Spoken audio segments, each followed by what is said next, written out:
Paul Anka on Sean and On Wednesday night at 7:30. This is NBC Nightly News.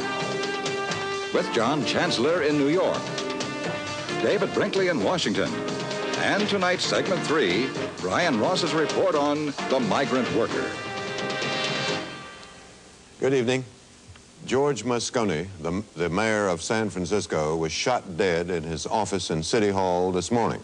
So was Harvey Milk, a city supervisor. Both shot, both murdered.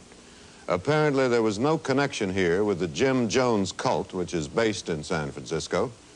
The police arrested Dan White, a one-time city supervisor who had resigned and wanted Moscone to reappoint him, but he had not agreed to do so.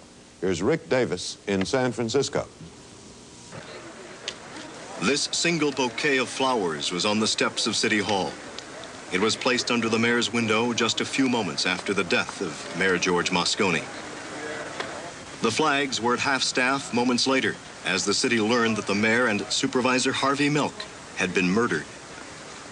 When word of the deaths first came down, first thoughts were of the People's Temple story.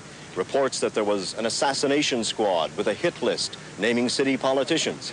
But it was not that. It was city politics gone mad. This is former Supervisor Dan White a few weeks ago on the day he resigned from office, saying the job didn't pay enough to support his family. Later, White changed his mind and wanted his job back, but Mayor Moscone was about to appoint someone else today. Dan White was a former police officer and fireman. Today at 11 a.m., he went to City Hall, to the office of the mayor, and shot and killed him, according to witnesses.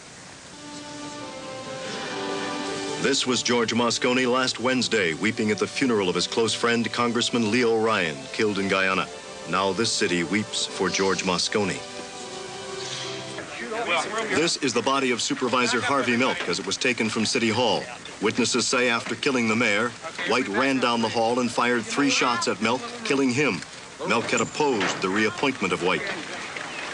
In the total confusion after the shooting, the president of the Board of Supervisors, Diane Feinstein, spoke. Both Mayor Moscone and Supervisor Harvey Milk have been shot and killed.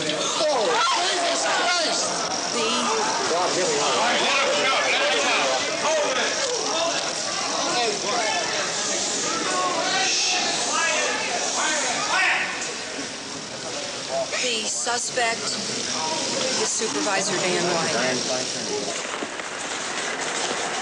A few moments later, Dan White surrendered to the police. This is a stunned city. There are those who spoke of the charm and youthful ability of Dan White. There were many who thought someday he could have been mayor of this city. Rick Davis, NBC News, San Francisco. It was a shock to San Franciscans who live in a beautiful city noted for its lively and often unorthodox politicians. Jack Perkins has more on this. George Moscone was a Navy veteran, a bright young lawyer who got into politics 15 years ago.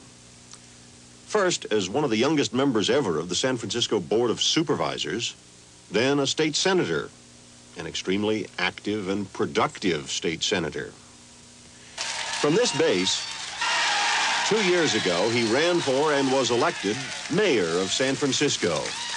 It was a narrow victory, only 2%, but a victory nonetheless, and Democratic Party bosses were ecstatic.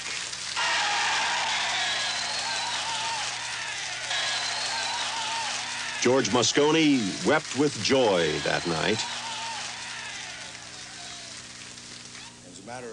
As mayor, he felt his strength was the politician's ability to balance divergent elements, to settle a thorny strike of municipal workers, to keep the town's baseball team, the Giants, from leaving San Francisco. As mayor, he made one ill-fated appointment.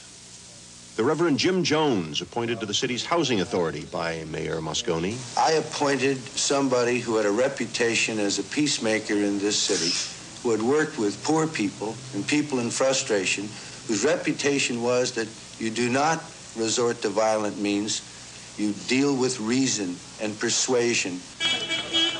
This was the other victim today, the man in the suit, Harvey Milk, the most unorthodox politician, a homosexual, elected not in spite of it, but because of it, in a district that is largely homosexual. As a member of the Board of Supervisors, Harvey Milk championed homosexual rights. The